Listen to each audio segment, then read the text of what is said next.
नागपूरमधील एका कार्यक्रमात काही दिवसांपूर्वी राष्ट्रीय स्वयंसेवक संघाचे सरसंघचालक मोहन भागवत यांनी वयाची 75 ओलांडली की दुसऱ्यांना संधी दिली पाहिजे असं सूचक विधान केलं होतं। त्यामुळे मोदींच्या पंतप्रधान पदावरून पायउतार होण्याच्या चर्चा जोर धरू लागल्या होत्या। याच दरम्यान आता एका नेत्यानं थेट सरसंघचालकांनाच पत्र लिहित मोदींना पायउतार करून नितीन गडकरींना पंतप्रधान करण्याची मागणी केली आहे। शेतकरी नेते किशोर तिवारी यांनी मोहन भागवत यांना या पत्रात पंतप्रधान नरेंद्र मोदी यांना 75 वर्ष पूर्ण होत असल्याने निवृत्त करावे, त्यानंतर 2014 मध्ये पंतप्रधान पदाची संधी हिरावलेल्या नितीन गडकरींना पंतप्रधान पदाची संधी द्यावी अशी मागणी केली आहे। तिवारी म्हणाले, राज्यात भाजप सरकार असताना आपल्याला शेतकरी स्वावलंबन उच्चाधिकार मिशनचं अध्यक्षपद देऊन राज्यमंत्रीचा दर्जा देण्यात आला होता।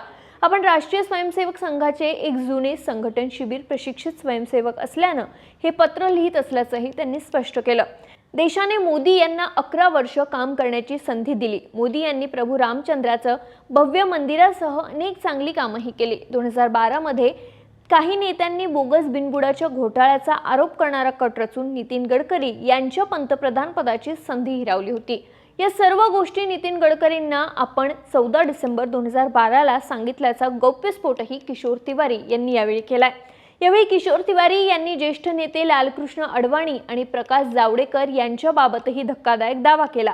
ते म्हणाले, पक्षशिस्त आणि अभूतपूर्व संयमामुळे गडकरी त्यावेळी शांत राहिले होते, पण या कटात सहभागी असलेले अडवाणी आणि जावडेकर सध्या जिवंत असून ते सत्य जगाला सांगतील आणि नितीन गडकरी यांची माफी मागतील अशी आशाही त्यांनी व्यक्त केली आहे।